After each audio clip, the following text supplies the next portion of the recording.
j'espère que vous allez bien, que tout va bien pour vous.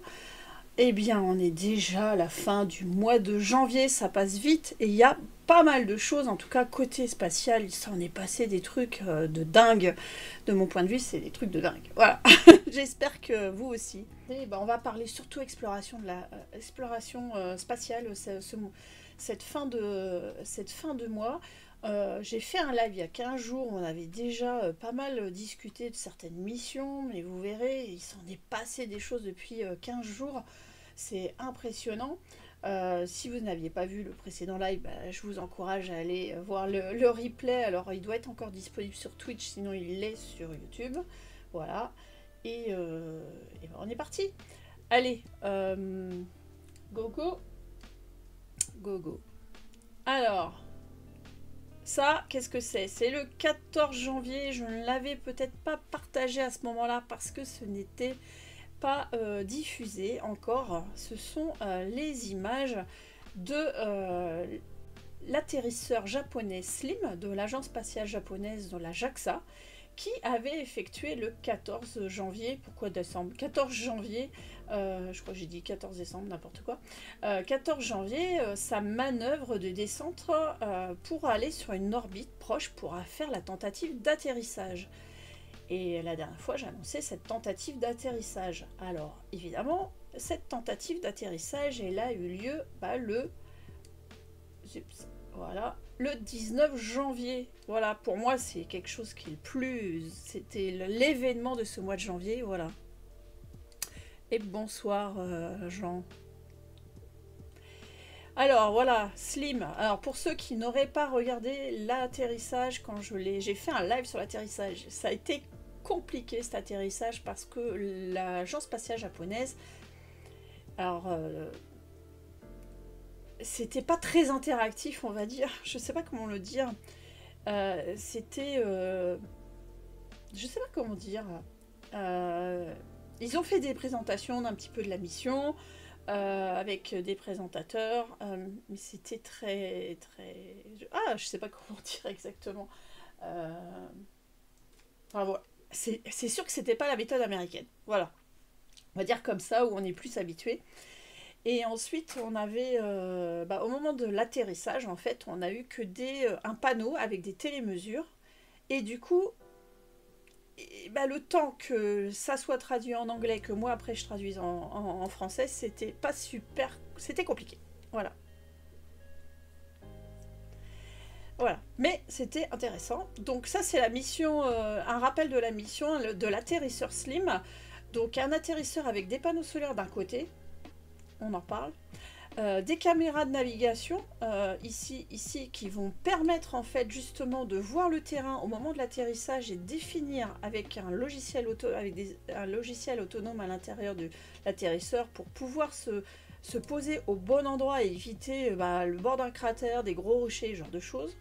Il y avait un radar aussi pour faire justement l'analyse du terrain et deux moteurs principaux pour l'atterrissage, freiner et se mettre en position. Et il y avait aussi des petits moteurs, les thrusters à 222 newtons pour le contrôle d'attitude. Voilà. Donc tout ça, c'était comme ça. Ça, c'est la séquence de test, la séquence d'atterrissage. Donc, on a une phase de descente avec power, donc avec l'allumage des moteurs principaux, qui permet donc d'analyser avec les caméras de navigation le terrain et de se dire, voilà, nous, le target, à l'intérieur du logiciel de bord, en fait, ils ont la cartographie de la Lune, parce qu'on en a de très très précises depuis plusieurs années par différentes missions, et notamment Lunar Reconnaissance Orbiter de la NASA. Donc le terrain, c'est je connais le terrain, je sais où je suis, hop, et je vais vers la cible, vers le point ciblé d'atterrissage. Ah oui, c'est vrai, je ne l'ai pas dit. Slim, ça veut dire Smart Lander Innovation. Non, j'ai déjà oublié. Pardon. Zut. Smart Lander for Investigating Moon. Voilà, pardon. J'allais oublier. Et bonsoir. Et du coup, c'est intelligent justement, c'est repérer le terrain pour pouvoir poser, et donc poser vraiment avec une précision qui n'a jamais été atteinte jusqu'à présent pour un atterrisseur. C'est de quelques dizaines, centaines de mètres, alors que c'est plutôt de l'ordre de plusieurs kilomètres en général pour les autres atterrisseurs. Ça, c'est vraiment l'objectif principal de la mission japonaise, de cette mission japonaise. Donc c'est repérer, et à un moment donné, hop, on est à peu près à 15 km d'altitude, c'est de se mettre en phase de descente verticale quand on a repéré le terrain, et donc de descendre verticalement. Hops. So on the screen, you will see the same telemetry as... Ça, c'est le direct comme il était à ce moment-là, et là, c'est un résumé que je vous mets. Donc, c'est vraiment les télémétries comme on a pu voir, avec les propulsions, les moteurs qui fonctionnent avec le pourcentage de fonctionnement. On a la jauge de carburant, où on va voir que ça baisse au fur et à mesure que ça consomme. On a après des accélérations, et ici c'est la vitesse relative entre le modèle, donc leur simulation, et la télémétrie qui indique la vitesse relative par rapport au sol. Et on voit que pendant longtemps, en fait, c'est très similaire au modèle.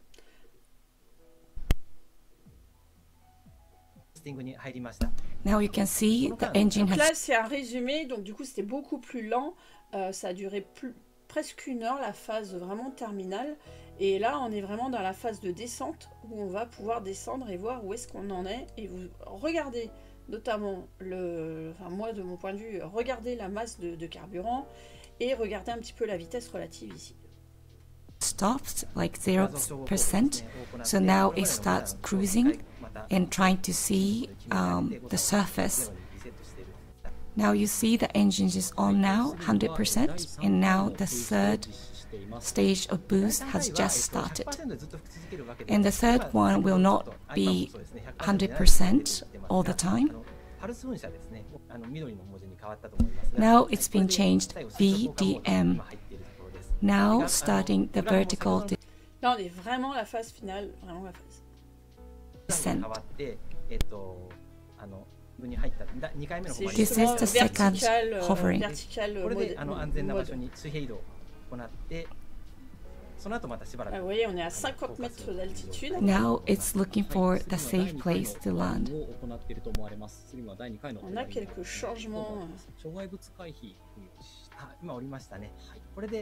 高度2メーターぐらいのところで第3回のホバリングを実施し、これでレブですね、超小型ローバーを放出します。 Là, ça devient un peu pas tout à fait comme le modèle. 2段階着陸をするという形になるかと思います。 Around the 2 meters, it will release the lev and it will land.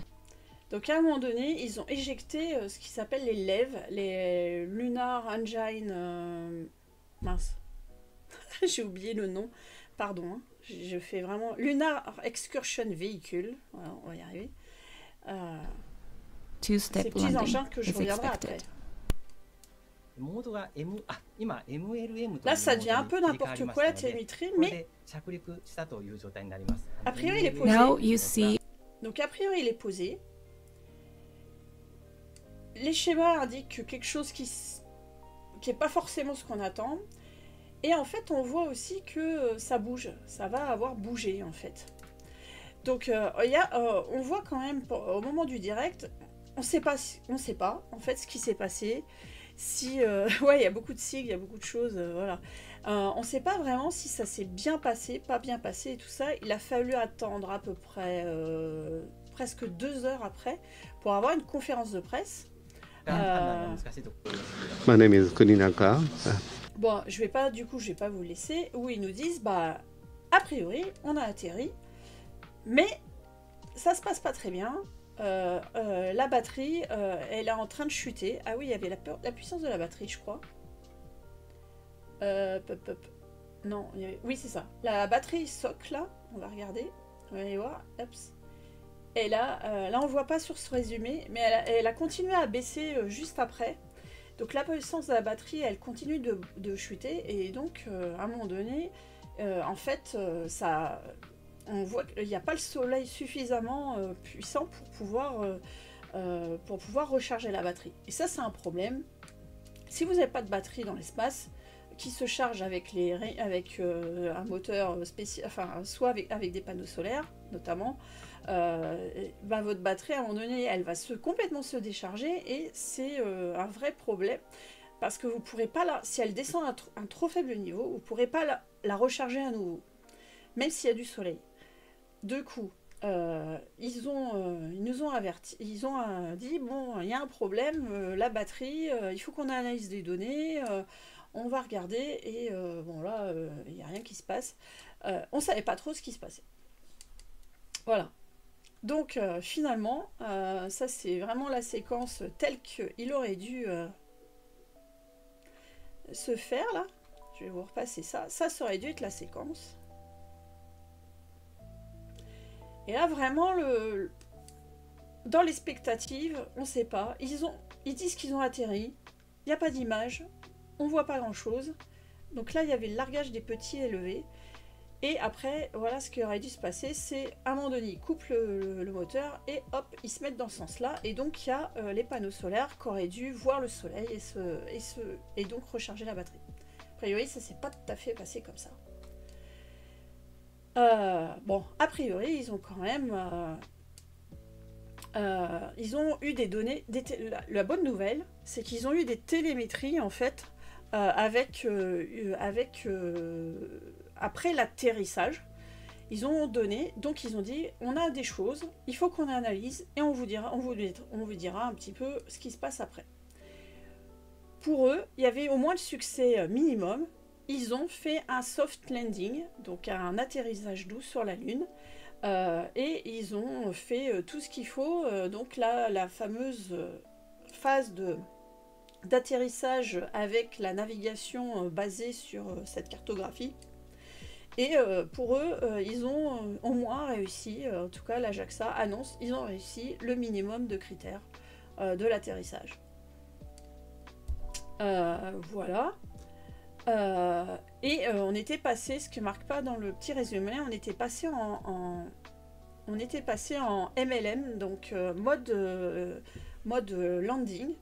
Et voilà, la batterie qui baissait. Et cette visualisation qui semble refléter la réalité, mais on ne le savait pas à ce moment-là. Donc ça, c'est l'article que j'ai mis juste après l'atterrissage. L'atterrissage semble réussi, mais on ne sait pas trop ce qu'il en est. Heureusement, ils vont analyser les données, et ils vont analyser les données, ils vont récupérer toutes les données, et finalement, ce qu'ils vont faire, c'est qu'ils vont réussir à avoir cette photo.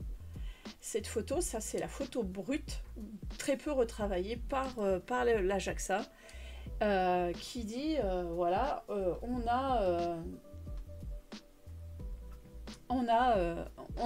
des images de Slim, et il est la tête à l'envers, il n'est pas du tout posé comme on l'attendait, avec les panneaux solaires qui sont par là-bas, pas sur le dessus et tout. Et cette image, elle est en fait prise par un des petits engins d'exploration lunaire. Alors c'est pas des rovers, c'est pas vraiment des rovers, c'est des espèces d'engins un peu particuliers. Et c'est ça, ces engins.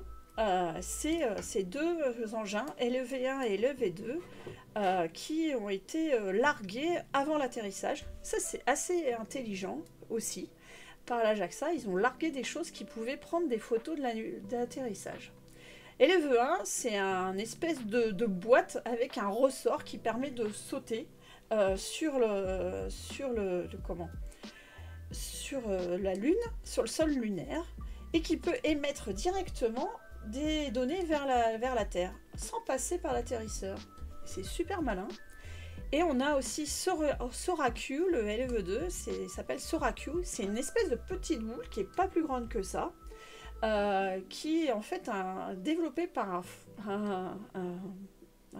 fabricant de jouets, Toyama, sauf, oui, je crois que c'est Toyama, qui notamment fait les Transformers, vous savez, les jouets Transformers. Et du coup, en fait, c'est ce petit jouet, avec sa petite caméra, qui est ici, qui a pris cette photo d'atterrisseur et qui a transmis ces données directement à LEV1 et après à la Terre. C'est dingue. On a un truc moi je trouve, de 250 grammes qui a pris une photo de l'atterrisseur, qui a envoyé un autre truc qui est un poil plus gros et qui a mis vers la Terre. Voilà. On en est là, quoi.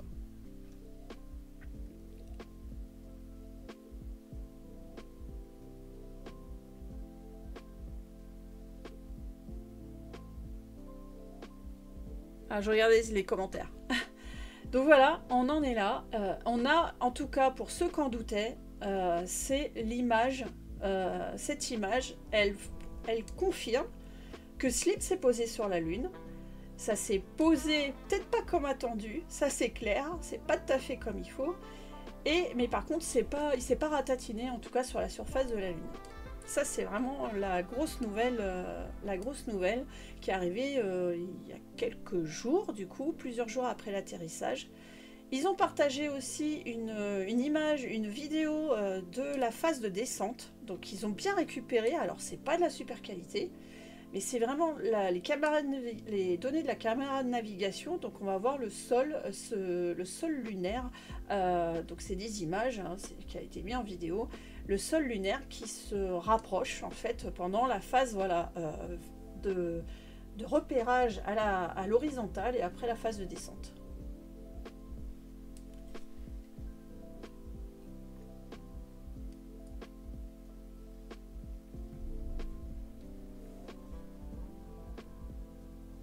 Alors c'est des données brutes, hein. C'est pas très très beau, mais voilà, hop, ça c'est une des dernières images. En tout cas, ils ont confirmé qu'ils allaient... Ah, tiens, ça s'affiche pas. Ah oui, merci.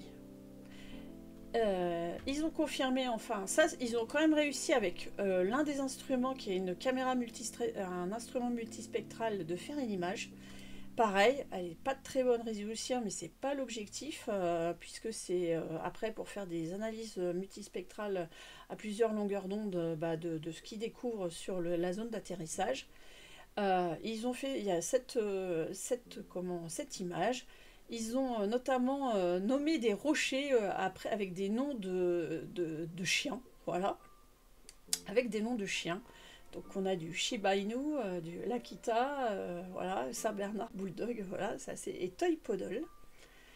Et c'est ça que je ne suis pas allée chercher. Voilà. Ils ont pu voir aussi justement les images de la navigation. Et en fait, ils sont aperçus dans les données qu'il y avait quelque chose qui s'était pas bien passé. On a vu à un moment donné les vitesses qui n'étaient pas tout à fait comme le modèle. A priori, ils ont perdu un des deux moteurs principaux que je vous ai présenté tout au début. Et ce moteur, en fait, là, a priori, il y a une image avant-après.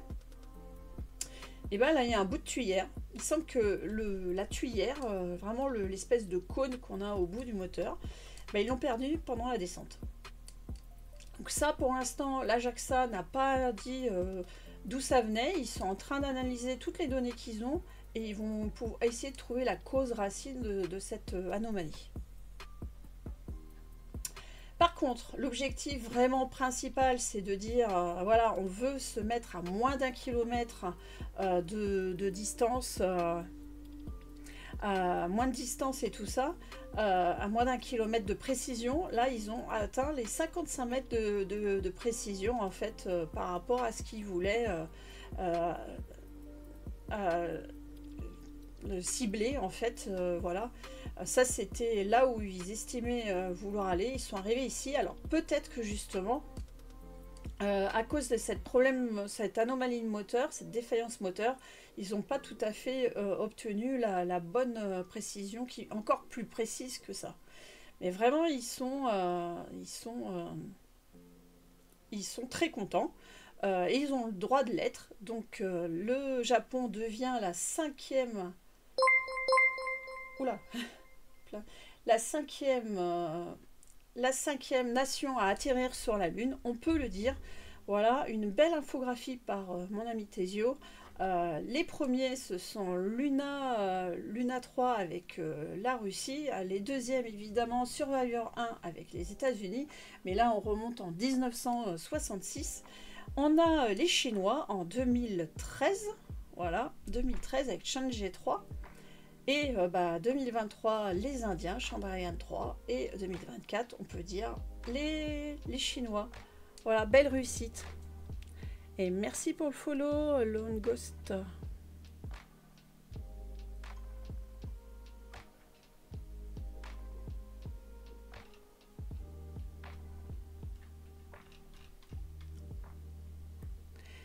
Donc on a vraiment une réussite en tout cas. En tout cas, on a une réussite pour le Japon, on ne peut pas le nier. C'est pas très très beau, on peut pas dire, ça aurait été mieux que ça se mette pas, mais ils ont réussi, ils ont des données, et la nouvelle de ce matin, et j'ai pas eu le temps d'aller la chercher, alors je vous 2 minutes, parce que du coup, j'ai pas eu le temps d'aller la chercher, avec mon problème technique là, je vais vous chercher ça 2 secondes. Oups. Excusez-moi, petit...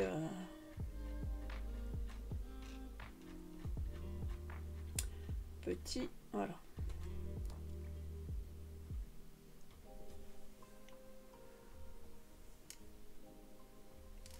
Voilà, ça c'est l'image qui a été publiée ce matin par l'agence spatiale japonaise. C'est flou, mais on s'en fout. C'est que la bonne nouvelle, c'est que le Soleil a changé un petit peu d'axe par rapport à Slim, et la batterie s'est rechargée. Ils ont réussi à remettre en route l'instrument scientifique, là, la caméra multispectrale, et ça c'est la roche Toy-Podol qui a été prise en photo par cette caméra multispectrale avec plusieurs longueurs d'onde. Ils vont pouvoir faire des analyses de composition avec cette caméra. Ça va peut-être pas durer très longtemps parce que va y avoir le froid, il y a la chaleur, la température et tout et puis le changement peut-être d'orientation du soleil qui va aller un peu vite. Mais ils peuvent faire de la science sur la Lune. Donc la mission est vraiment une réussite. Voilà.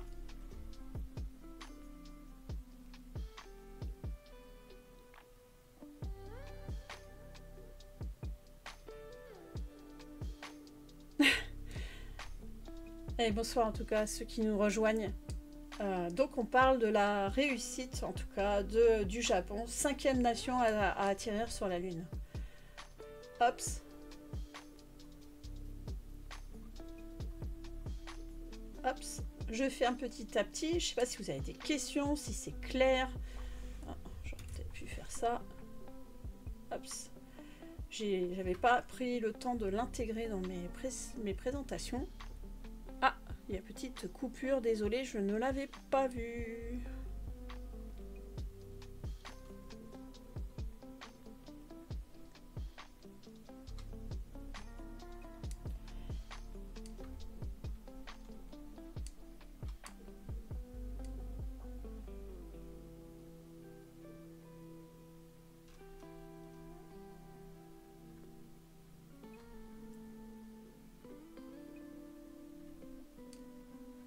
Alors, du coup, si certains ont douté encore, on a donc la sonde Lunar Reconnaissance Orbiter de la NASA, qui donc un orbiteur autour de la Lune depuis plusieurs années, qui observe les sites, qui passe au-dessus, qui cartographie avec précision la Lune. Et quand ils ont l'occasion de passer au-dessus de sites d'atterrissage, ils l'ont fait pour Chandrayaan 3, ils ont même fait aussi pour les missions ratées et voir les impacts comme Luna 25 par exemple pour les Russes. Ils sont passés au-dessus du site présumé et ils observent qu'effectivement il n'y avait rien sur le site présumé à une date. Quand ils repassent une autre fois, et là ils voient un petit point blanc et donc il y a bien quelque chose qui s'est posé, en tout cas sur la Lune aussi. Donc les Américains, en tout cas, ils ont confirmé aussi ça.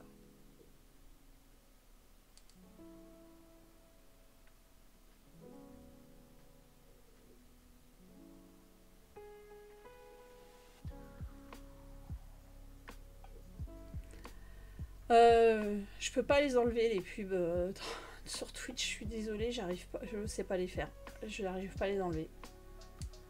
Et je peux que les arrêter 3 fois. Enfin, je peux les reporter, mais au bout d'un moment, elles s'y mettent quand même. Je peux pas les enlever complètement. Donc voilà, pour Slim, une réussite japonaise, il faut pas l'oublier, ils ont vraiment réussi et voilà, bah bravo à eux. Non, non, mais j'ai pas de problème. Je t'ai expliqué, genre, pardon. Ah oui, la trace plus claire, les jets. Oui, attends, on aurait pu regarder. Oups.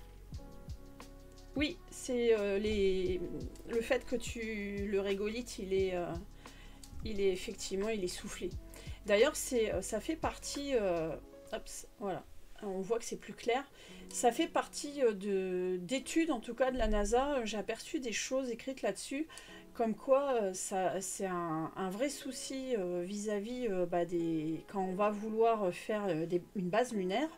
C'est qu'il va falloir peut-être mettre l'arrivée des vaisseaux, des atterrisseurs un peu loin de la base, parce que sinon il va y avoir plein de régolithes qui va être projeté. Enfin, c'est un vrai souci vis-à-vis de ça.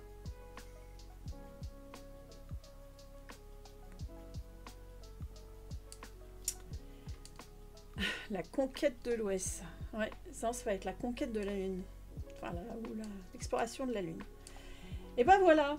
En tout cas, la mission, la mission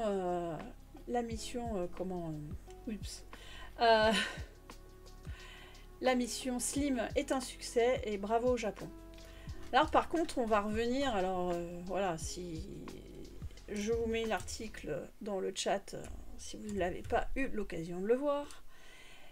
Par contre, on a l'autre mission lunaire qui, elle, Peregrine, elle s'est pas bien passée malheureusement.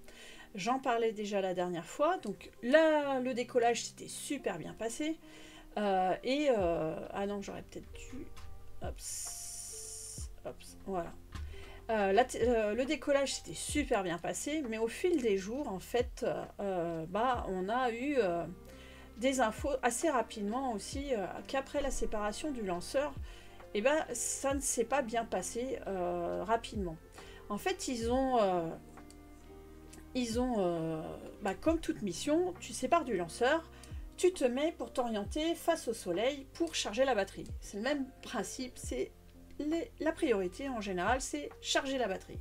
Charger la batterie parce que entre le moment où le décollage et la séparation, elle a eu le temps de se décharger un petit peu selon l'état du satellite, de la sonde, enfin voilà. Donc la priorité, c'est on recharge la batterie. On se met face au soleil, on recharge la batterie. Mais en fait, ils ont pour ça, il faut activer le système de propulsion. Et pour se mettre dans la bonne direction. Et là, ils n'arrivent pas à avoir une Peregrine, ils n'ont pas réussi à avoir une attitude, comme on dit, une orientation stable. C'est parti un petit peu en vrac. Et heureusement, ils ont réussi à récupérer ça et à le remettre pour charger la batterie. Mais là, ils se sont dit, il y a un gros problème avec le système de propulsion, on va voir. Donc plusieurs fois, ils ont analysé, ils ont mis à jour, en tout cas, ils nous ont tenus au courant de ce qui se passait. Et notamment, il y a eu une première photo qui avait été publiée en mettant voilà ce qu'on voit. Et ça s'annonce pas bien, il y a un petit défaut, on a l'impression qu'il se passait quelque chose au niveau du système de propulsion. Donc ils annoncent, en tout cas là-dessus, le fabricant de Peregrine, donc qui est Astrobotic, une entreprise américaine, a vraiment communiqué quasiment tous les jours, voire plusieurs fois par jour, qu'est-ce qui se passe. Donc je vous épargne, je vous fais les résumés, il y a beaucoup de texte, mais c'est la traduction de tout ce qu'ils ont fait.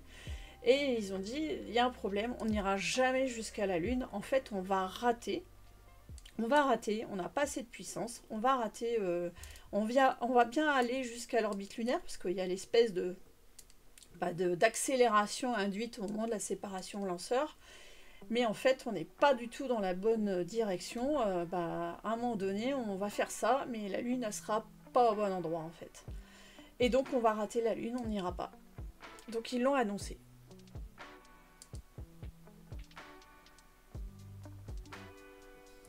Et donc, ils disent, bon, qu'est-ce qu'on fait et qu'est-ce qu'on va faire? Ils ont, la NASA les a aidés, il y a d'autres, les agences gouvernementales américaines leur ont dit, effectivement, vous allez faire ça, mais votre orbite de retour, elle vient vers la Terre. Alors, ils avaient toujours un peu le contrôle du système de propulsion, ils faisaient des évaluations régulières sur l'état de ce système et du carburant qui restait.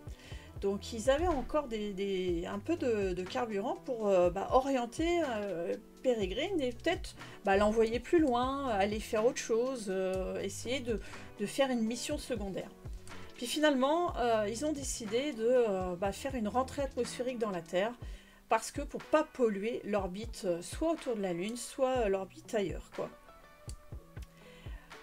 Donc, ils ont décidé de faire cette rentrée atmosphérique. Ils ont quand même réussi à mettre en action plusieurs missions scientifiques, instruments scientifiques. Notamment, il y a un petit rover. Ils ont réussi à prendre la photo à le mettre on et qui donne des messages, même s'il allait jamais rouler sur la Lune.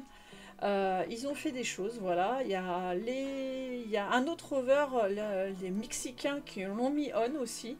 Ils ont reçu de la télémétrie. Bon, ils ont au moins pu avoir des données. La NASA aussi avait quelques expériences scientifiques, notamment pour mesurer les radiations à proximité de la Lune, là où on est plus protégé par l'atmosphère terrestre. Donc ils ont réussi à mettre on, donc à avoir des données. Donc voilà, la mission, elle n'a pas réussi l'objectif principal, se poser sur la Lune, mais elle a réussi à faire quelques données scientifiques. Et donc, du coup, ils sont... je passe, et ils ont décidé de rentrer, de faire une rentrée atmosphérique sur la Terre. Ça, c'est la veille de la rentrée atmosphérique, le 18 janvier. C'est la sonde qui revient vers la Lune et on a la Terre, vers la Terre, pardon. Et ici, c'est le croissant de Lune qui apparaît. Voilà. Et ils ont... Alors ça, c'était... Ah oui, ça c'était... Et du coup, ils ont fait une rentrée atmosphérique le 18 janvier... vers 20h50, au-dessus du Pacifique Sud, ils ont fait une rentrée atmosphérique contrôlée.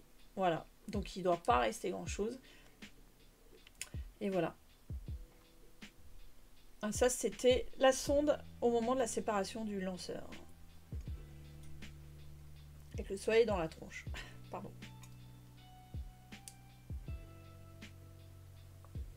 Donc voilà, la première mission lunaire...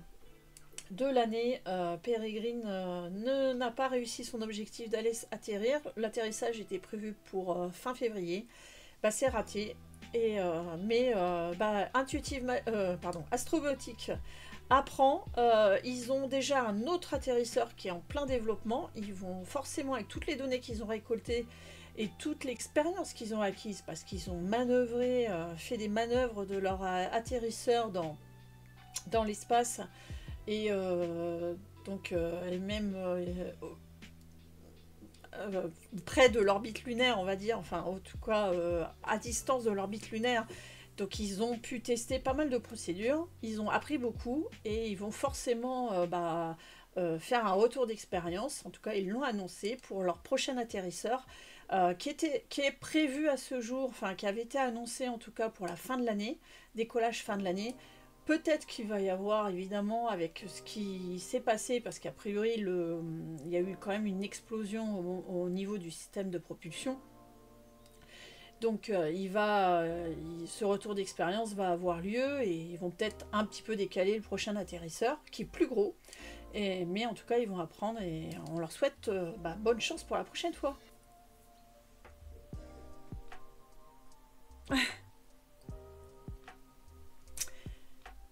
Bon, alors, quelles sont vos réactions sur ces deux missions? N'hésitez pas à commenter. Je finis ma tisane.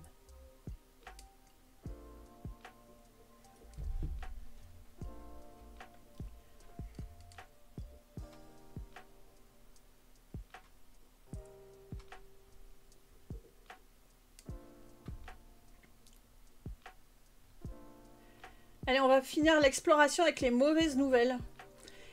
À chaque live,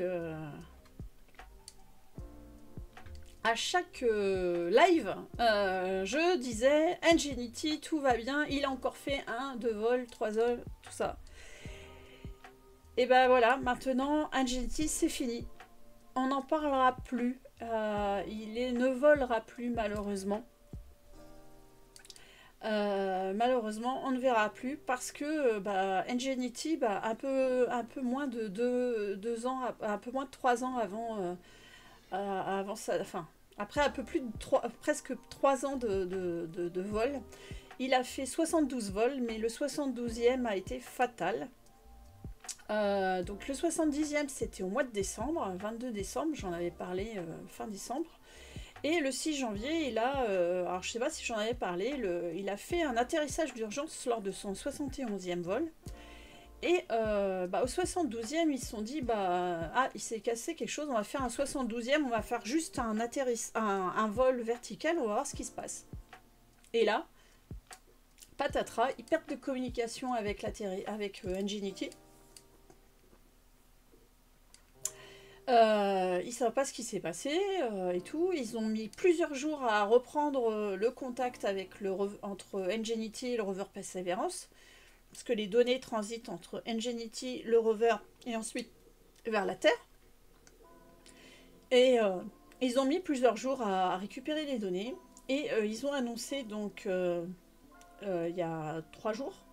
Je ne sais plus quand est-ce qu'ils ont annoncé. Le 25 janvier. Ouais, c'est ça, 4 jours. Que finalement Ingenuity ne revolera pas parce que notamment ils ont pu voir qu'il y a une des pales, pourquoi je dis palme, je crois que j'ai écrit palme dans un tweet ou quelque chose, une des pales est abîmée. Ils ont même pris une photo il y a 3 jours, enfin des photos avec la caméra embarquée en regardant avec les ombres ce qu'il en était. Et il y a une deuxième pale qui est endommagée. Donc là, ils ont dit stop, on ne revolera plus avec ça. On ne revolera plus avec Ingenuity. Donc les pales, il y a 4 pales. Et voilà. Donc c'est fini. Je vois rien.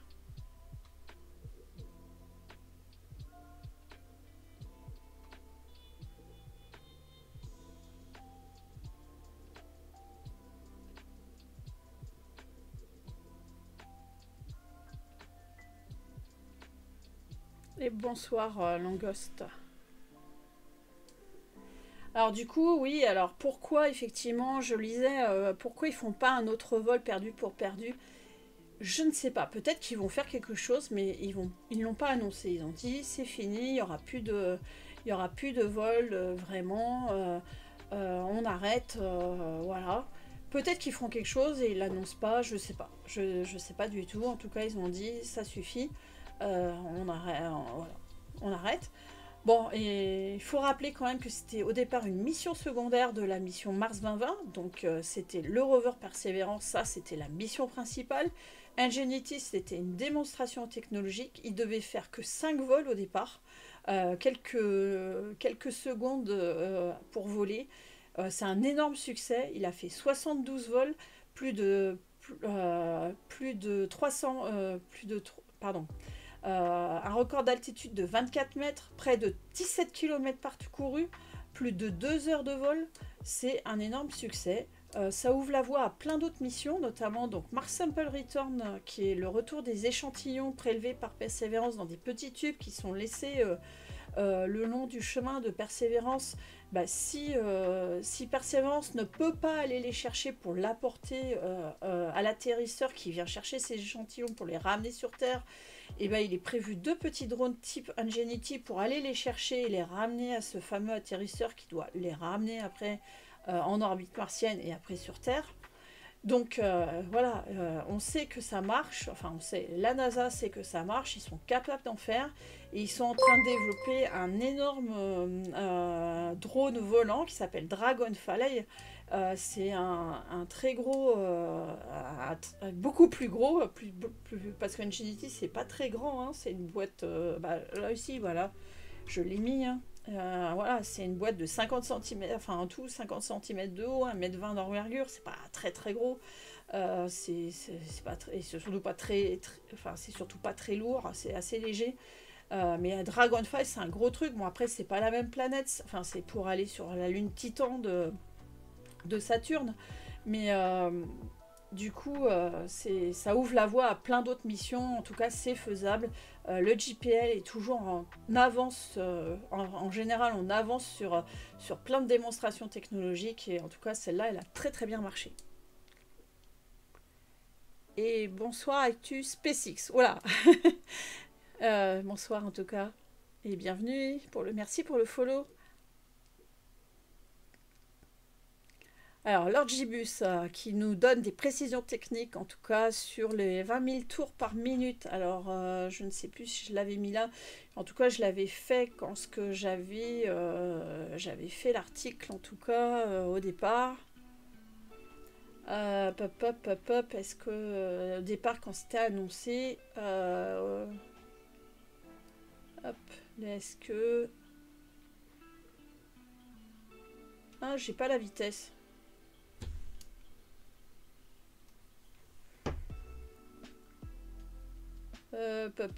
Je ne l'ai pas marqué, tu vois. Bon. Mais voilà. En tout cas, merci à Angelity. Il nous a fait rêver pendant longtemps. On en parlait régulièrement en disant il est increvable. Bon, bah voilà. C'est fini pour Angelity, en tout cas, pour maintenant. Hop, je vais vous mettre un peu plus fort.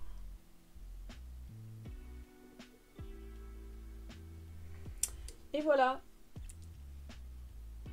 Donc des succès, des réussites et puis des fins de mission, on en est là. Alors qu'est-ce qu'on peut parler exploration? On peut parler de deux choses. Là j'ai pas forcément plus de visuels que ça ou d'informations plus que ça. Un truc intéressant, enfin une actualité intéressante cette semaine, enfin ces 2 dernières semaines, c'est le 25 janvier, c'est 2 missions qui ont été officiellement adoptées par le programme scientifique de l'Agence spatiale européenne. Donc le développement de ces missions peut enfin commencer. C'est la mission LISA pour Laser Interferometer Space Antenna. Donc c'est 3 satellites qui vont être dans un triangle quasi je vais pas y arriver, équilatéral, qui avec en fait ses côtés vont mesurer environ 2,5 millions de kilomètres. Donc c'est un gros triangle, mais en fait c'est pour faire la détection des ondes gravitationnelles. Et donc ça va être... alors cette mission, elle doit être lancée, enfin être opérationnelle d'ici fin 2035. Donc on a un petit peu de temps, mais ça peut révolutionner l'astrophysique, en tout cas, et la connaissance de l'univers sur les ondes gravitationnelles, notamment. Donc les ondes gravitationnelles, c'est les oscillations dans l'espace-temps. Je lis parce que c'est pas mon domaine. Les oscillations dans l'espace-temps qui sont causées par l'accélération rapide d'objets incroyablement massifs tels que la fusion de 2 trous noirs stellaires ou supermassifs. Donc là, on est vraiment dans la science pure, astrophysique pure.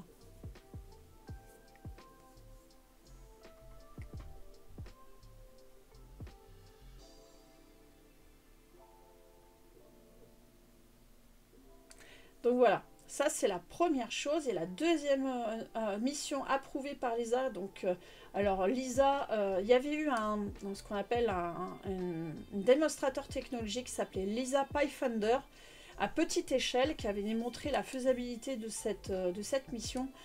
Si vous voulez voir, il y avait pas mal d'articles. Et pourquoi ça marche pas? Merci. Sur mon blog sur l'ESA Pathfinder, parce qu'en plus, j'avais eu l'occasion... alors, voilà. Là, c'est les tags, mais j'avais eu l'occasion en fait d'avoir voilà, une personne de l'assurance qualité qui avait vraiment partagé avec moi c'est la vie vue de l'intérieur, voilà, jusqu'au lancement de Lisa et Pathfinder. Donc si ça vous intéresse, vous verrez comment ça se passe une campagne de lancement pour un satellite scientifique, voilà, qui était la précurseur de Lisa, la nouvelle mission scientifique de l'ESA à venir. Si ça vous intéresse. Hop. Voilà. Comment on prépare une mission.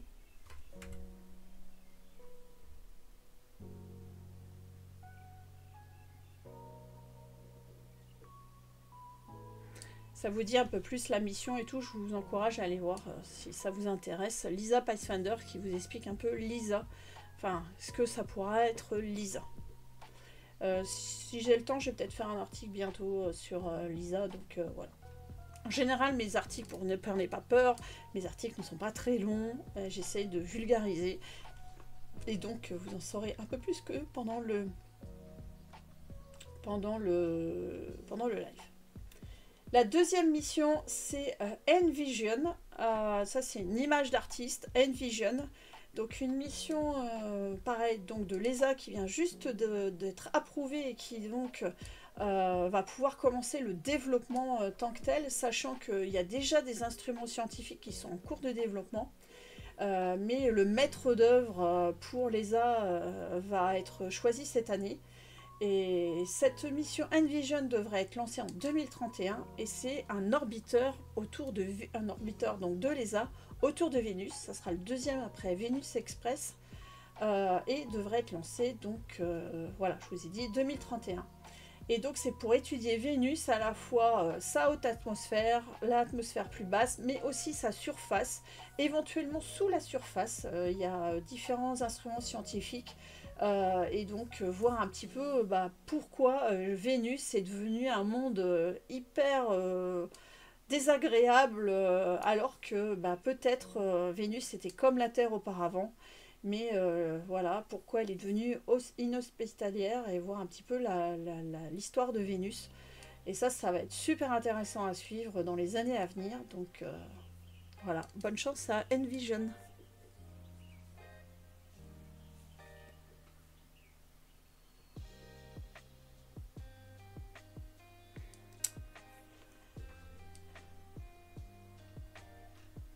Il y a un article qui paraît sur le blog dans la semaine sur Envision. Voilà, spoiler. Hops. Allez, je vous propose de passer...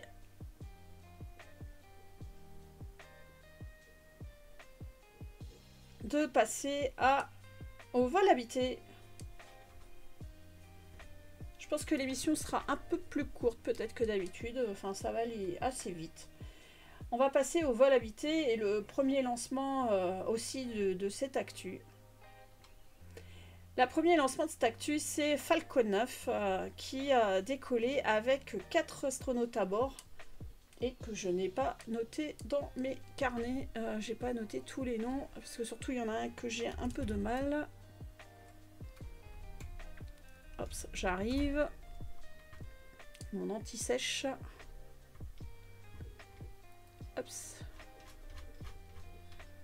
Alors, on a de gauche à droite Marcus Vance, Michael Lopez Alegria, le commandant de Axiom Space, la mission Axiom Space 3, Walter Villadei, italien, donc comme pilote, et Alper Geravski, qui est turc. Et donc Marcus, j'ai oublié de dire qu'il était suédois. Donc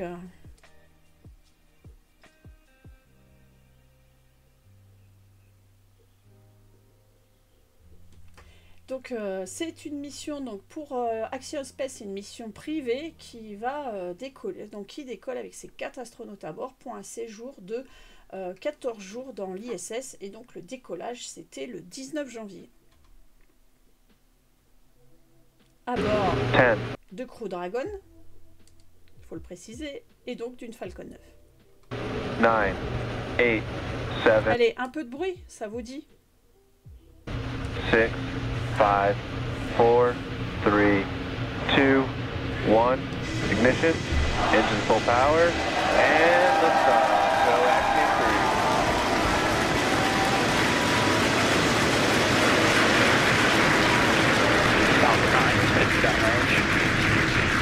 Further beyond, opening the door for more to follow.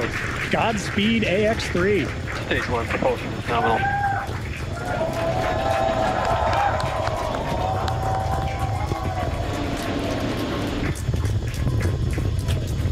Of course, if you are just joining us, this is the launch of the Axiom 3 launch to the International Space Station. Those incredible views on your screen, and there's our first shot of the AX3 crew inside Dragon on ascent.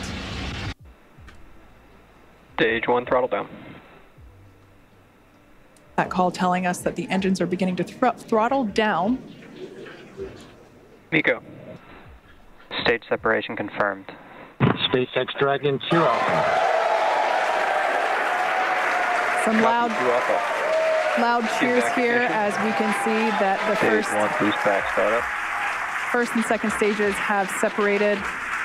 A beautiful view there. The brighter light is the second stage under power of the MVAC engine. Stage 1 entry burn startup.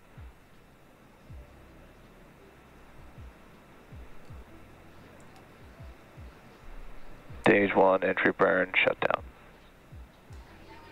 Both the first stage on the left and the second stage on the right. Right through with these clouds should be our first view. Once again, there it is. Just like magic, we see landing zone 1. Donc atterrissage, comme vous le voyez, en landing zone, donc sur la terre ferme et pas sur une barge. As we tune in to see if we stick the landing.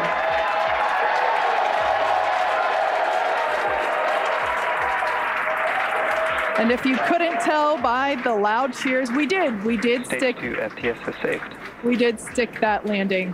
Falcon 9 has landed once again.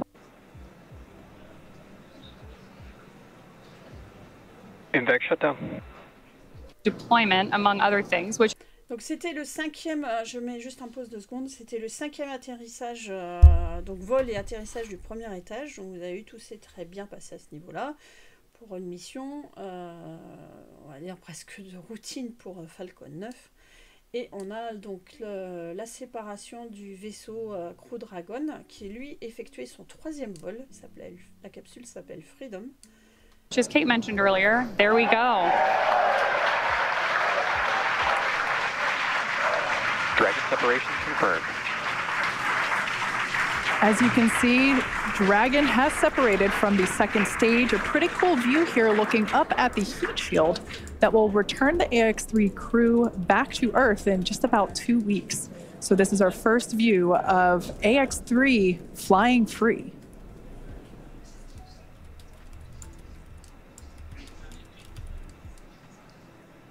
The next physical change that we will see will be the deployment of the nose cone. That will take... Dragon, this is the SpaceX Falcon team. We want to congratulate you on a great ride to orbit. I think you're demonstrating the ultimate in reuse, a reused Commander, a reused Dragon, and a reused Falcon. Or maybe flight experience is a better word. Enjoy space. And Axiom 3.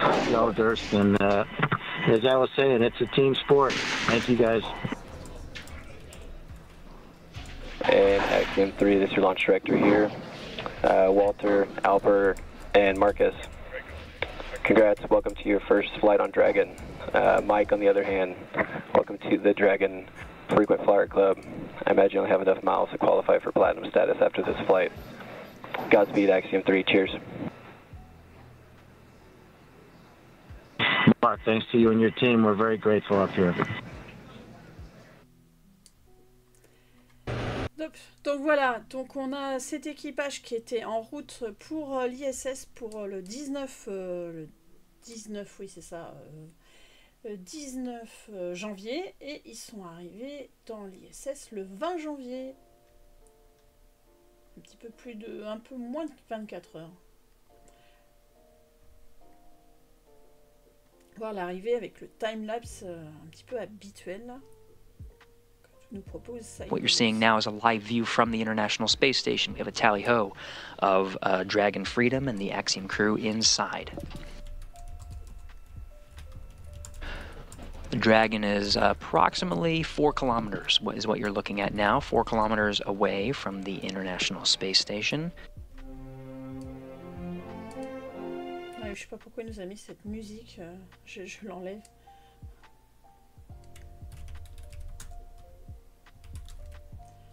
Donc là, ça va vite. Oups. Timelapse, hein.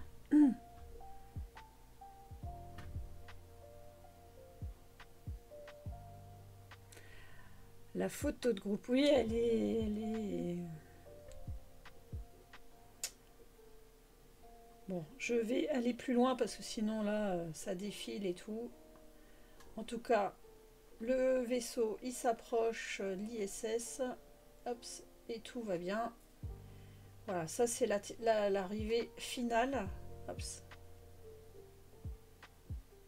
Hop, là, ça se passe là. C'est l'amarrage qui se passe là. Hop.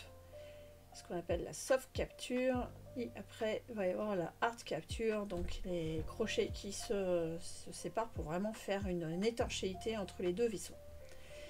Après, le plus intéressant, je dirais, c'est l'arrivée de l'équipage à bord de l'ISS, quelques heures après, presque 1h30 après, ils ont pu rentrer dans l'ISS où les attendaient les 7 membres d'équipage actuels, qui étaient dedans, l'expédition 70, avec 2 Américaines, 3 Russes, un Japonais et un Danois.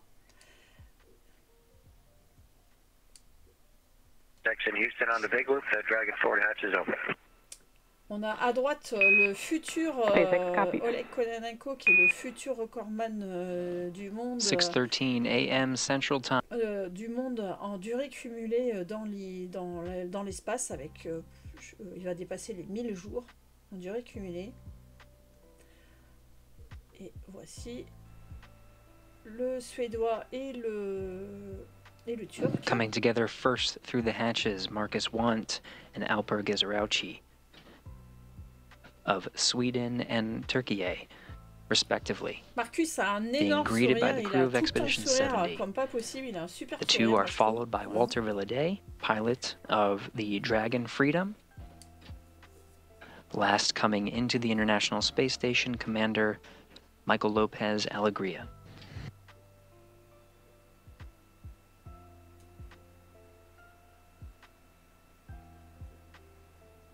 $11 crew members representing 7 nations now on board the International Space Station. Donc c'est vrai, il y a 7 pays différents là, du coup, avec cette arrivée. Donc 3 Américains, un Italien, un Norvégien, un Danois, un Japonais, 3 Russes. Voilà, ça fait du monde.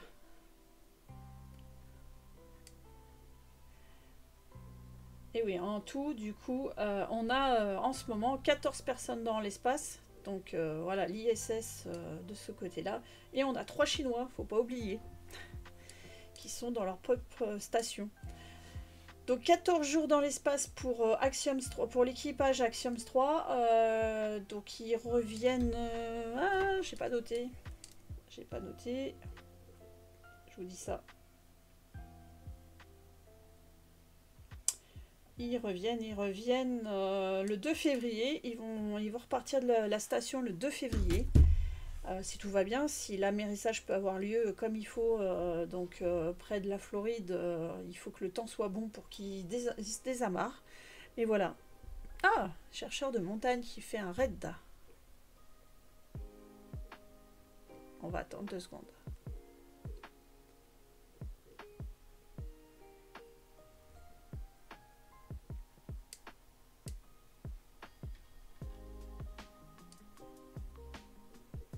Et bienvenue le raid. Bienvenue, merci chercheur de montagne. Merci. Et bienvenue. N'hésitez pas à donner un coucou. Et salut, merci. Et merci. Nous, on parle actualité spatiale. Et bien, je viens juste de parler. Alors, vous avez raté peut-être le meilleur, je ne sais pas. On a parlé de l'atterrissage réussi de Slim, une mission japonaise sur la Lune. Ça, c'était le 19 janvier. On a parlé les déboires de la mission américaine Peregrine qui, elle, n'a pas réussi à se mettre en orbite lunaire et du coup a fait une rentrée atmosphérique contrôlée sur la Terre le 18 janvier. Oui, c'est ça. On a parlé aussi de la fin de la mission Ingenuity. C'est un petit hélicoptère qui était sur Mars, qui volait sur Mars. Et lui, il a fait 72 vols, mais malheureusement, le 72e vol a été fatal et il arrête là. Mais une super mission. Et là, on vient de parler de l'arrivée des astronautes qui sont juste là, d'Axiom Space.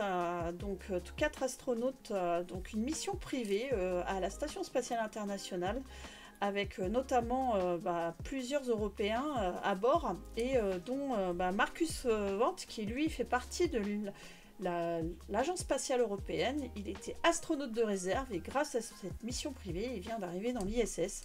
Et voilà les 14 personnes qui sont actuellement dans l'espace. Peut-être que vous ne le saviez pas si vous venez du monde du monde de la montagne, justement. Peut-être que vous ne connaissez pas bien l'espace. En tout cas, bienvenue et merci pour les follow.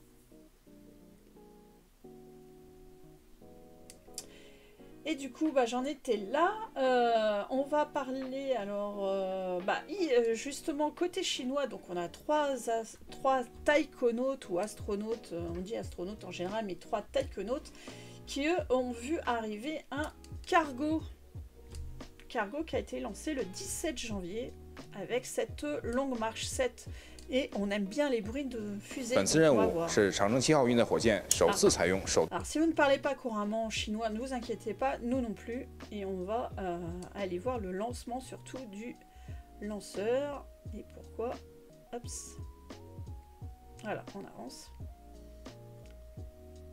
Ça, c'est le roulage du lanceur sur le pas de tir entre son bâtiment et sa soulage. 8, 7, 6, 5, 4, 3, 2, 1，点火，点火。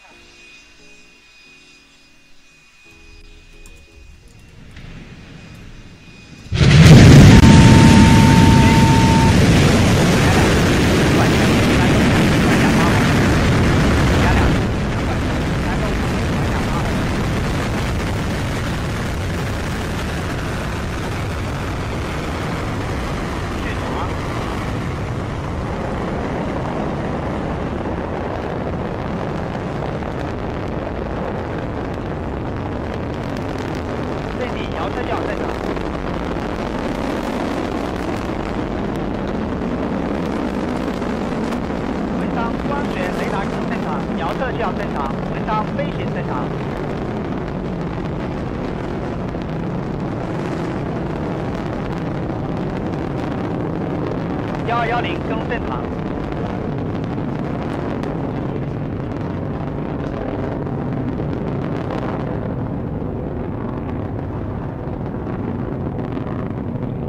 文昌光学雷达更正常，遥测效正常，文昌飞行正常。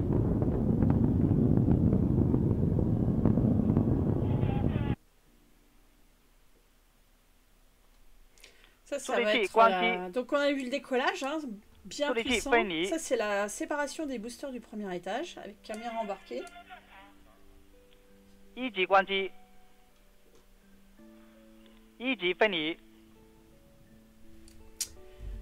Ensuite séparation du premier étage et après de l'inter-étage. Tout va bien, tout se passe bien. Et ça va aller très vite en fait. On est à peu près à 10 minutes de vol et on va avoir la séparation du cargo. De ravitaillement. Voilà, d'abord la coiffe. Là, c'est la coiffe qu'on va voir se partir en principe. Vous avez voilà, à gauche, en bas à gauche, c'était le temps en secondes depuis le décollage. Donc en 210 secondes à peu près, donc un peu plus de 2 minutes, on est déjà dans l'espace à plus de 5 km d'altitude. Et ça, c'est la séparation donc du cargo du lanceur qui lui va faire sa mise à poste et qui va rejoindre la station spatiale chinoise, la CSS, Chinese Space Station. On va aller voir le docking avec des belles images.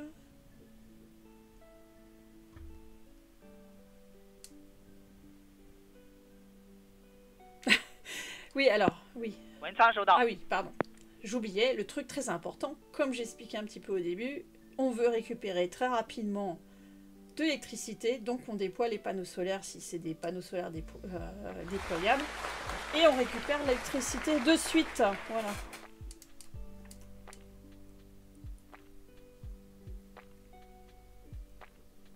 Hop, pardon. Petite fausse manip. Donc oui, on écoute les bruits des moteurs et c'était très joli. Et effectivement, jolie flamme, General Lee, tu as raison. Les Long March 7 ont des belles flammes, effectivement. Donc là, on a l'arrivée du cargo à la station qui s'amarre tout à fait automatiquement. À gauche, vue de la station, à droite, c'est la caméra qui voit depuis le cargo avec la cible comme repère. C'est un cargo qui amène environ 1,7 1 tonne 75 de carburant, dont 700 kg pour remplir les réservoirs de la station pour les contrôles d'orbite. Je vais le remettre. Hops. On a aussi environ 5,6 tonnes de matériel de fret, dont 2,4 tonnes de matériel pour les astronautes à bord, et dont 90 kg de fruits frais et autres aliments pour l'équipage, à la fois pour l'équipage Shenzhou 17 qui est actuellement à bord de la CSS, mais aussi pour le futur équipage Shenzhou 18 qui va arriver dans quelques mois. Et il y a aussi un CubeSat à bord du cargo. Hops. Pourquoi ça marche pas? Je sais pas pourquoi. Ça c'est la tête du cargo sur Terre avant le lancement. Vous voyez la taille d'un humain pour vous faire voir à peu près la taille du cargo. C'est quand même quelque chose d'assez lourd, c'est pour ça qu'il faut une grosse fusée. Ça doit faire donc pas très loin des 10 tonnes au décollage. Et notamment, il y avait cette image assez sympa aussi, c'était les fruits frais, comment ils sont transportés pour arriver vers la CSS. Donc là, c'est des pommes qui sont emballées pour arriver vers l'équipage. Alors, en levant les yeux vers un ciel étoilé, il vous est sûrement déjà arrivé de vous sentir... Je veux pas ça. Hops.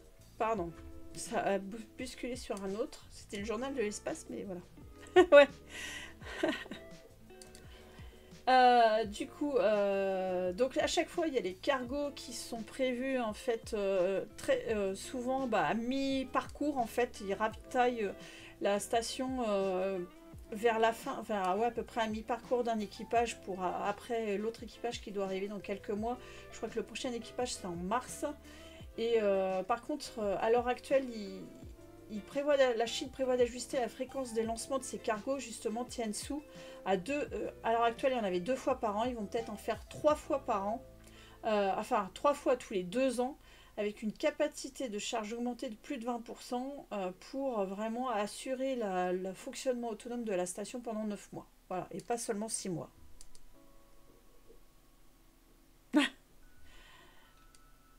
Voilà, ça c'est les nouvelles de la CSS, donc un cargo de ravitaillement, ça marche bien côté CSS.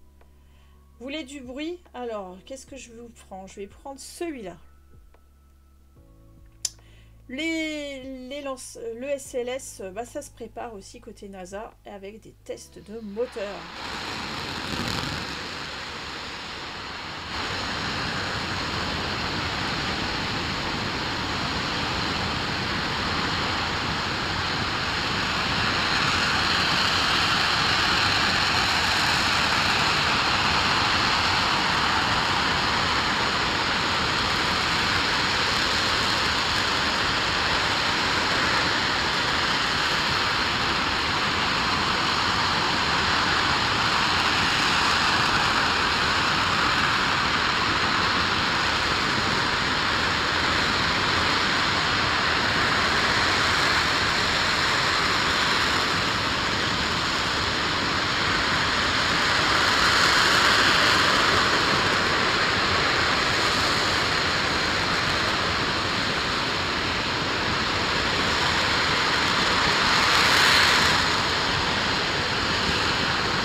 J'arrête, c'est super long. Je sais pas. Donc c'est des moteurs RS25, c'est la nouvelle génération de moteurs RS25 en fait, qui fait plusieurs tests. Ils ont déjà fait une série de 12 tests, donc la NASA avec Aerojet Rocketdyne. C'est des tests de certification, donc déjà 12 tests en 2023. Et là ils sont en train de faire des deuxième série de tests, donc il y a eu le 17 janvier, le 23 janvier et le 27 janvier, donc c'était 4e, 5e et 6e série, test d'une série de 12. Et donc pour tester encore une évolution de ce moteur RS25 pour les SLS à partir d'Artemis 4. Donc notamment une nouvelle tuyère, des actionneurs hydrauliques, des conduites flexibles, des turbopompes, des choses nouvelles, une évolution parce que les moteurs sur la premier vol SLS Artemis 1 c'était des moteurs réutilisés de la navette spatiale. Artemis 2 ça sera pareil, Artemis 3 aussi, et il faut refaire des moteurs, donc du coup il y a quand même des évolutions à part faire les mêmes qu'il y a 30 ans ou au moins 20 ans du moins, ouais 30 ans au moins, voire 40. Du coup ils font des tests pour qualifier tout ça.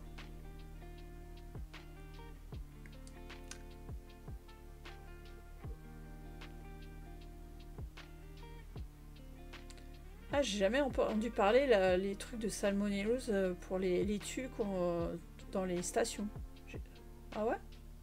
J'ai jamais entendu ça. Si t'as un article, je veux bien que tu m'envoies un MP là-dessus. Bon, vous voyez, c'est des tests longue durée. Ça, c'est censé simuler donc un test, un vrai vol. Donc ça dure longtemps. Ça envoie du lourd. C'est un test vraiment spécial. Un banc de test spécial, Stennis, c'est le centre Stennis de test de la NASA, c'est en Louisiane, sauf erreur. Voilà, ça envoie. Là, c'était pour vous réveiller au cas où.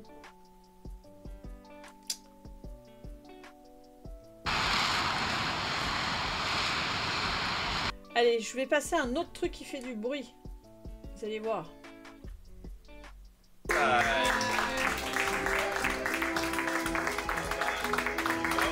70 PSI, 70 PSI. That was my number. 75 PSI, 75 PSI. It's insane.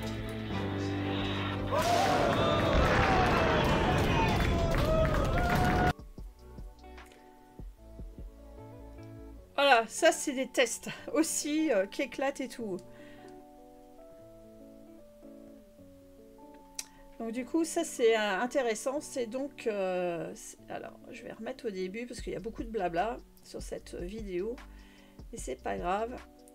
Qu'est-ce que c'est? C'est un module gonflable fabriqué par Seriaspace. Alors ça ressemble un petit peu à celui-là qui est BIM, qui est déjà sur l'ISS en tant que module. À l'heure actuelle c'était vraiment un module de test. À l'époque c'était l'entreprise Bigelow qui faisait ça mais qui a fait faillite. Alors je sais pas si j'ai pas regardé si Seriaspace a en fait racheté la technologie ou a développé lui-même, ou voilà, enfin bon, peu importe.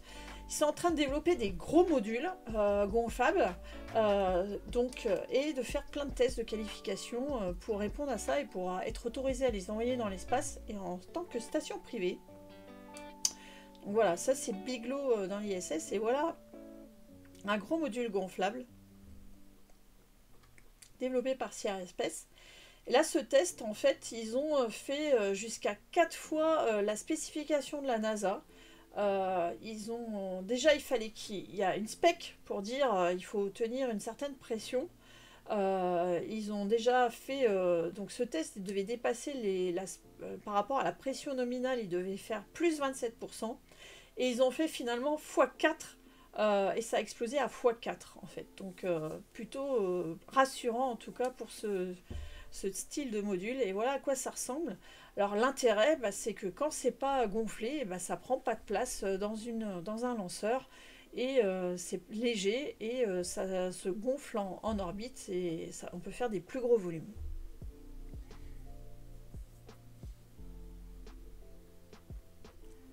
Ah merci pour la conversion, je l'avais pas faite.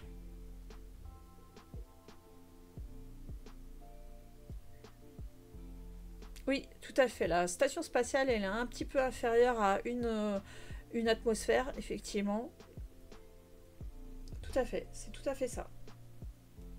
Ah, je confirme, ça je connais. Bon, là, ils font du blabla, mais voilà, ça c'est le projet de station privée qu'a Sierra Space.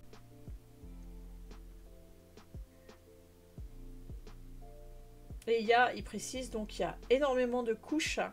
Donc il y a plusieurs couches, donc des couches isolantes, mais aussi il y a plusieurs couches pour vraiment assurer cette étanchéité, cette protection aussi vis-à-vis des météorites.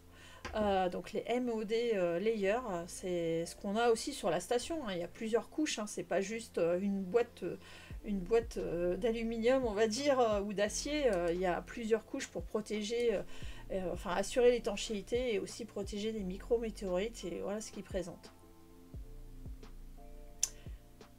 Hops, voilà, hops, voilà, et ça c'était les essais, je vous ai fait voir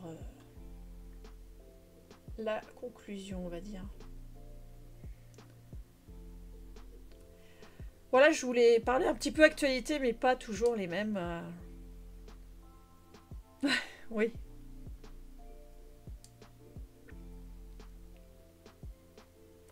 Un peu moins de pression dans la station et une teneur en CO2 supérieure à 20%. Je ne sais pas. Donc voilà, c'est Sierra Space, voilà, le futur peut-être, des futurs modules gonflables dans l'espace. À voir. On va parler de vol suborbital. Virgin Galactic a fait un vol le 26 janvier, un vol suborbital, avec 4 passagers. Alors c'est la première fois qu'ils mettaient 4 passagers. Jusqu'à présent il y avait 3 passagers et un instructeur, plus les 2 pilotes. Mais finalement cette fois-ci ils ont arrêté les instructeurs et a priori ça sert pas à grand chose. Et ils ont mis 4 passagers. Donc il y avait une Ukrainienne américaine à gauche. Ensuite on avait Rubivok qui est américain, Franz Heider qui est autrichien et Neil Kornsvik qui est américain. Je ne sais pas qui sont ces gens et quelque part je n'ai pas cherché, voilà. Et on va regarder, voilà le vol. Donc ça c'est le vol, donc c'est le VSS Unity qui a été largué par le vaisseau porteur, l'avion porteur. Le VSS Unity a allumé son moteur et a atteint une altitude maximale de 88,8 km. Donc il a dépassé les 80 km qui est considéré par l'armée américaine et les agences fédérales américaines comme la limite de l'espace. Et derrière ils ont effectué à peu près un vol, enfin ils ont eu la microgravité. Voilà.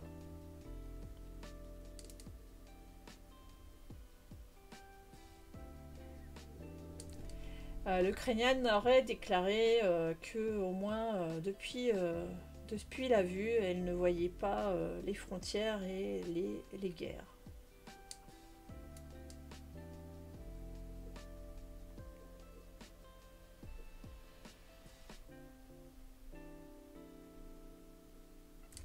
Donc voilà, un vol suborbital pour Virgin Galactic. Les vols, finalement, les vols... il réalise ses vols, voilà. 6e vol commercial, il le fait petit à petit. C'est des gens qui ont pris leur billet il y a quelques temps. Alors j'ai cru voir, il me semble que l'Ukrainienne, l'américano-ukrainienne a pris son billet il y a plusieurs années de ça et c'était à peu près 450 000 $. Elle a hypothéqué sa maison pour faire ce vol parce que c'était un de ses rêves de voir depuis l'espace la Terre. C'est un choix dans les priorités.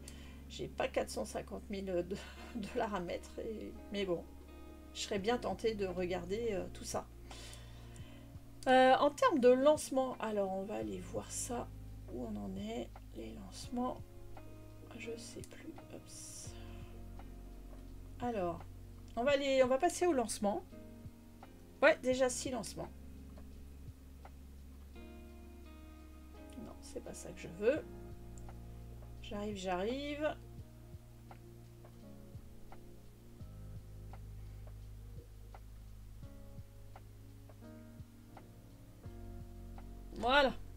Alors, lancement. Hops. Alors maintenant, mes bases de données, notamment lancement et plein d'autres choses, sont disponibles sur Internet.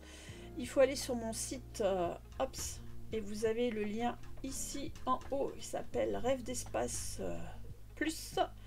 Vous avez accès à plein de choses que je mets en ligne pour vous avec mes bases de données, des lancements 2022, 2023, même avant. Il y a un certain nombre de choses. Allez vous balader si vous voulez. Voilà. Donc, qu'est-ce qu'on a comme lancement depuis le début de l'année? Vous voyez, on est déjà à 18 lancements. Ah, il en manque 2 d'ailleurs. Non, 18, 19, 20. C'est pas moi qui les remplis, c'est mon mari. Je sous-traite à mon mari. Donc, il manque les 2 lancements de ce matin. On est déjà à 20 lancements depuis le début de l'année. Donc, pas un par jour, mais pas loin en moyenne. Évidemment, beaucoup de Falcon 9, beaucoup de lancements chinois. Mais on peut dire quand même qu'il y a des surprises. Alors on a un lancement, alors on peut aller voir par pays. Hops. Donc 8 lancements américains, 6 lancements chinois, pas de russes, pas d'européens, bon, ça vous le savez malheureusement. On a un indien, un japonais et la grosse surprise c'est 2 iraniens. On a 2 iraniens. Voilà. Donc, évidemment, côté américain, on est à 8 lancements. Donc, avec ce matin, il y en a 10. C'est 10 Falcon 9. Pas d'autres lanceurs à ce jour, depuis le début de l'année. Et en chinois, on a un petit peu de tout. On a 2 lancements Quetsu, un A. On a une Long March 2, une Yiling 1. J'en avais parlé. Non, on va le voir. Et on a Long March 7. On l'a vu tout à l'heure. Avec le cargo Tiansu. Voilà.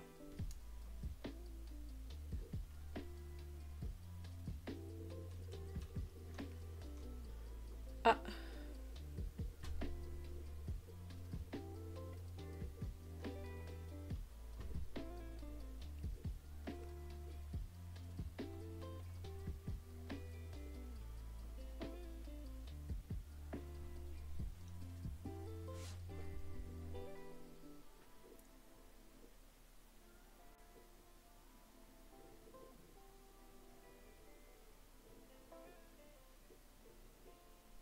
Alors, je suis désolée s'il y avait la coupure publicitaire pour certains sur Twitch. Donc du coup, depuis qu'on s'est quitté, puisque le dernier live était le 14, le 14, on a donc des lancements Falcon 9. Ah, ça affiche pas correctement, je ferai que je change. Falcon 9, on a eu le cargo Tiansu 7, comme je vous en ai parlé. On a eu le Crew Dragon, donc Axiom 3, j'en ai déjà parlé. On va passer au lancement iranien. Hops, je vais vous chercher ça. Pardon. J'ai perdu le fil de mon truc.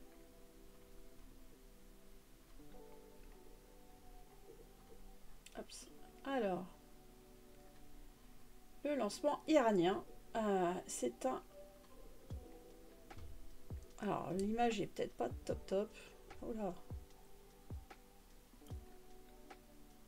On n'a pas le son, on n'a que ça. J'ai pas trouvé mieux pour l'instant. C'est un lanceur qui s'appelle QM100, donc du corps des gardiens de la révolution islamique, en Iran. Ils ont placé le satellite Suraya sur une orbite à près de 700 km d'altitude.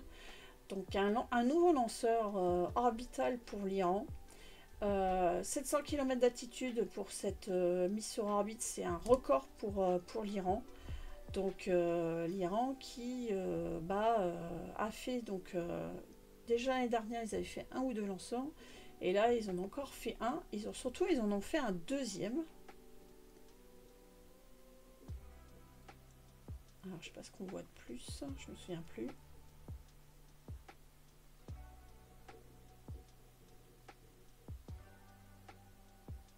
À plusieurs vues, c'est un peu petit, j'aurais peut-être pu mettre ça, mais ça va être pas très, ça va être complètement pixelisé, donc j'ai pas de son, c'est tout ce que j'ai récupéré, hein. Allez, on va passer à la suite.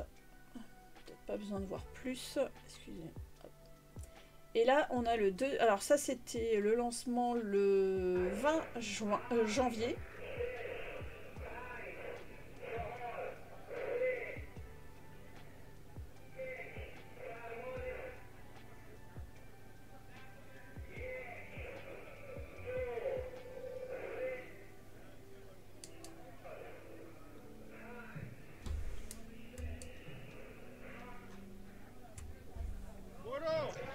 صدای غرش سیمرغ این بار در حالی که قرار 3 ماهواره مهدا، هاتف 1 و کیهان رو با خودش حمل کنه و اونها رو در مدار زمین قرار بده، در آسمان کشورم و در فضای لایتناهی طنین انداز شد.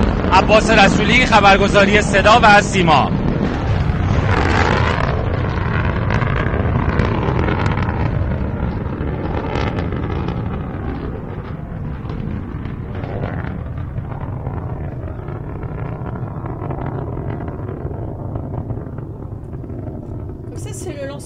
Simorgh, je ne sais pas si je le dis bien, donc qui a qui a décollé depuis le centre spatial Imam Khomeini. Et lui, là, c'est la première fois en fait que ce lanceur fait un lancement, enfin réussit son lancement orbital. Il avait fait un premier vol suborbital en 2016, si je me souviens bien. Et là, c'est la première fois que finalement il réussit son vol orbital, alors qu'ils avaient déjà fait 6 décollages précédemment. Donc là, première réussite iranienne avec ce lanceur Simorgh. 3 satellites ont été placés sur orbite. Un satellite 12U qui s'appelle MEDA et 2 petits satellites Kayan 1 et ATEF. Il y en a un c'est pour l'IoT, il y en a un c'est pour de la démonstration technologique pour de la navigation, et l'autre je ne sais plus. Ce sera dans l'article sur le résumé d'actu spatial, j'ai oublié de me le mettre dans les notes, excusez-moi. Voilà, donc l'Iran en tout cas 2 lancements orbitaux au mois de janvier, c'est à noter. C'est à noter. Voilà, je n'irai pas sur le domaine géopolitique, évidemment.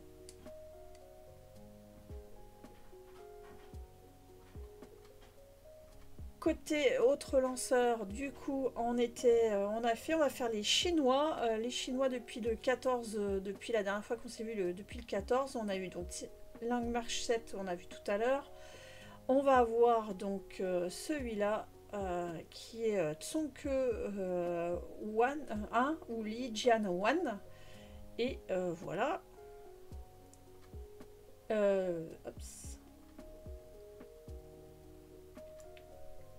Alors, pourquoi il m'a mis Tsongke? Non, c'est une bêtise. C'est Kineteka. On dit Kineteka. Hein. Enfin, Li Jian 1. Voilà.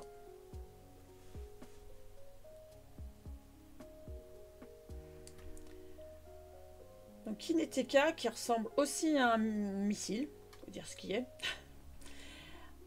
C'est un lanceur de l'Académie des sciences chinoises, donc c'est un lanceur public, on va dire, étatique, donc il ressemble à un...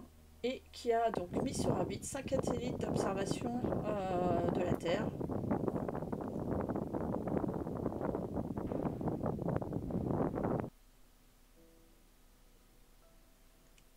On n'a pas de gros voilà, il n'y a pas vraiment de son. Là, je suis désolée.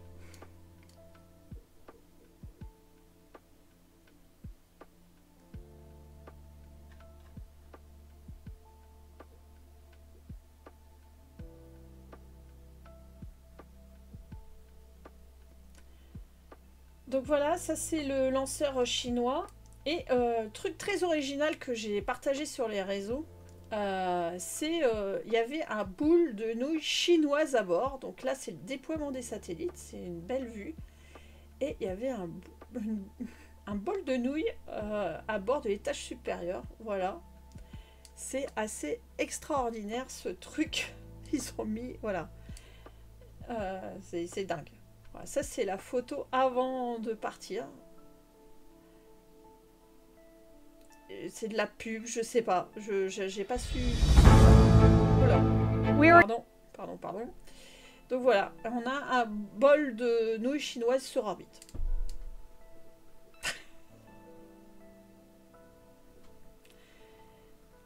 Allez, je ferme mes trucs là parce que sinon j'en ai trop. Excusez-moi. C'est quand même assez extraordinaire. Donc ça c'est le vol Kineteka 1 ou Lijiang 1 qui était le 23 janvier. Je vais y arriver. Je fatigue.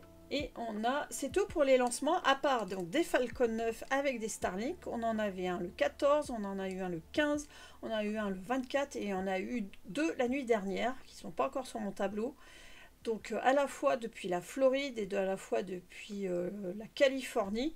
Il y a eu un petit trou pendant plusieurs jours là parce que en fait il y a eu celui-là il était prévu plus tôt mais il y a eu des reports de tir à cause de la météo.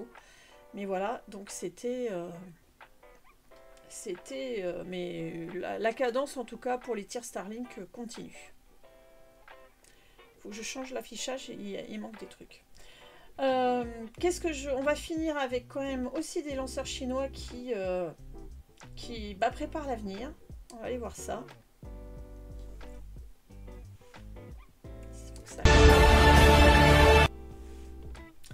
Ça, c'est l'entreprise chinoise Landspace qui a effectué le 19 janvier un saut de 60 secondes à 350 mètres d'altitude avec son prototype donc VTLV-1 de lanceur réutilisable.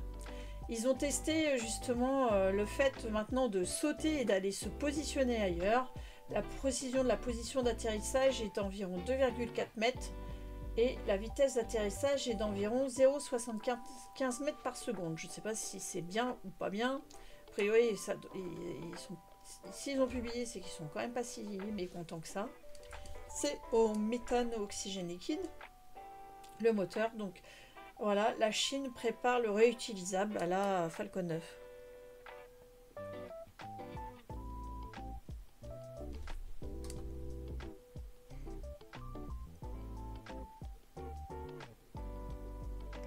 Et on a une autre réutilisation chinoise, cette fois-ci c'est la Quetsu 1A, enfin la version réutilisable de la Quetsu.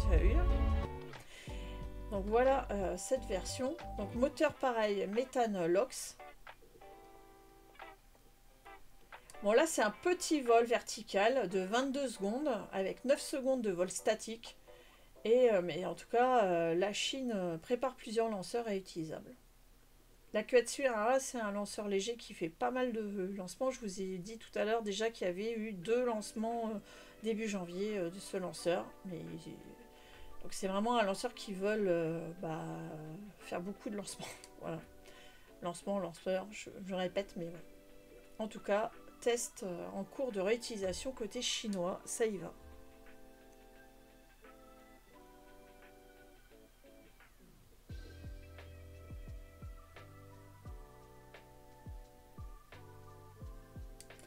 Donc je vous ai dit, pas de lancement russe, pas de lancement européen, on sait bien, voilà.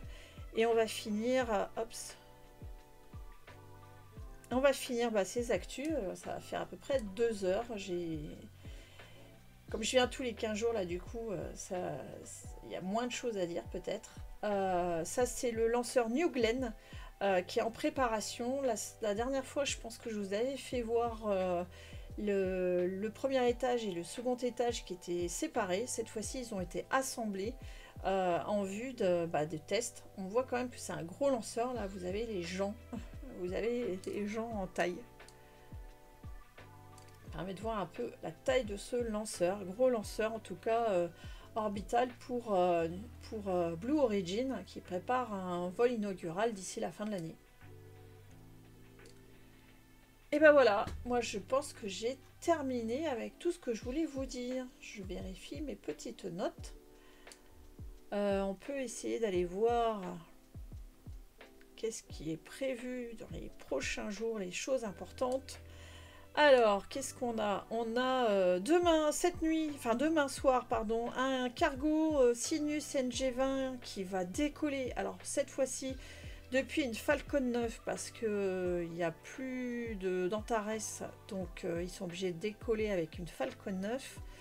Les cargos de ravitaillement Sinus pour l'ISS. On a Electron avec 4 satellites à bord qui devaient décoller dimanche, ou samedi ou dimanche, dans la nuit de samedi à dimanche, mais qui a été reporté à cause du mauvais temps, qui devrait décoller mercredi. L'arrivée du Sinus, on a très certainement un vol chinois. Qu'est-ce qu'on a d'autre? Des Starlink. On a PACE, qui est une mission pour le climat, surveillance du climat de la NASA, qui a décollé sur Falcon 9. Et moi, ce que j'attends le plus, c'est Nova-C. Alors, vers 10 février, c'est à confirmer. Je ne sais pas quand est-ce que c'est. Ah non, ils l'ont mis au 14. Il faut que je le change. Du coup, ça va décoller, je pense. Nova-C d'Intuitive Machines, c'est le prochain tentative d'atterrissage sur la Lune par une entreprise privée américaine, donc Intuitive Machines. Et l'atterrissage, du coup, il est peut-être plus au 22 février. Je ne sais pas quand est-ce qu'il est. Je vais essayer de voir si je le trouve.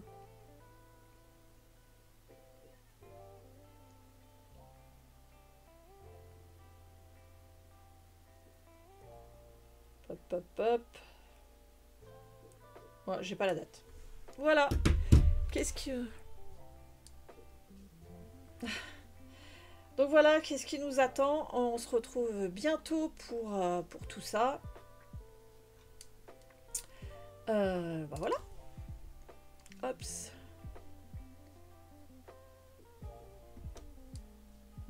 Non, j'ai perdu. Je me suis perdue. Ça y est, me voilà. Eh bien, j'espère que ça vous a plu. On a vu des super trucs, l'exploration spatiale. D'abord, des super missions. Encore plein de choses qui nous attendent en 2024.